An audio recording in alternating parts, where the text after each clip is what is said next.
Hello friends, আসসালামু আলাইকুম। Welcome back to my channel lifestyle by Mahiya চ্যানেলে আপনাদেরকে সবাইকে স্বাগতম। কেমন আছেন সবাই? আলহামদুলিল্লাহ, আপনাদের দোয়ায় আমরা সবাই ভালো আছি। আজকে সকালের নাস্তার জন্য করব বউভাত ও শুটকির ভর্তা। আমাদের নরসিংদী এলাকার একটি বিখ্যাত খাবার বউভাত। ভাত বানাতে লাগে খুদের চাল। বাজার থেকে পোলা চাউলের খুদের চাল নিয়ে আসি। এই ভাত রান্না করার জন্য কড়াইয়ের মধ্যে পরিমাণ মতো তেল, কাঁচামরিচ, পেঁয়াজ দিয়ে ভালো করে ভেজে নিব। কাঁচামরিচ ও পেঁয়াজ ভাজা হয়ে গেলে চাল দিয়ে অনেক ভালোভাবে ভেজে নিয়ে পরিমাণ মতো পানি দিয়ে ঢেকে দিব। এই তো আমার বউ ভাত হয়ে গেল। বউ ভাতের সাথে শুটকির ভর্তা করে নেব। এই জন্য চুলায় একটি প্যান বসিয়ে দিয়ে পরিমাণ মতো তেল দিয়ে ওর মধ্যে রসুন ও কাঁচামরিচ, শুকনা মরিচ দিয়ে দিব।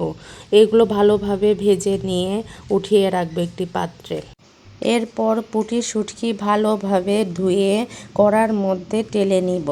সুন্দরভাবে টালা হয়ে গেলে শুটকির ভর্তাটি করে নিব। শুটকির ভর্তা বানাতে বানাতে ছোট্ট একটি কথা বলে নিব। আমার ভিডিওটি যদি আপনাদের কোনো অংশ ভালো লেগে থাকে তাহলে লাইক ও সাবস্ক্রাইব করবেন। যারা সাবস্ক্রাইব করেছেন তাদেরকে অসংখ্য ধন্যবাদ। আর যদি কোনো অংশ ভুল ত্রুটি হয়ে থাকে অবশ্যই ক্ষমার দৃষ্টিতে দেখবেন। শুটকির ভর্তাটি করে নেব। শুকনা মরিচ বেটে নিয়েছি, এবার কাঁচা মরিচ দিয়ে শুটকির ভর্তা করব। এর ভিতরে রসুন দিব। রসুন দিয়ে ভালোভাবে বেটে শুটকি দিয়ে পরিমাণ মতো লবণ ও পেঁয়াজ দিয়ে দিব। এই তো আমার লোভনীয় শুটকির ভর্তাটি হয়ে গেল।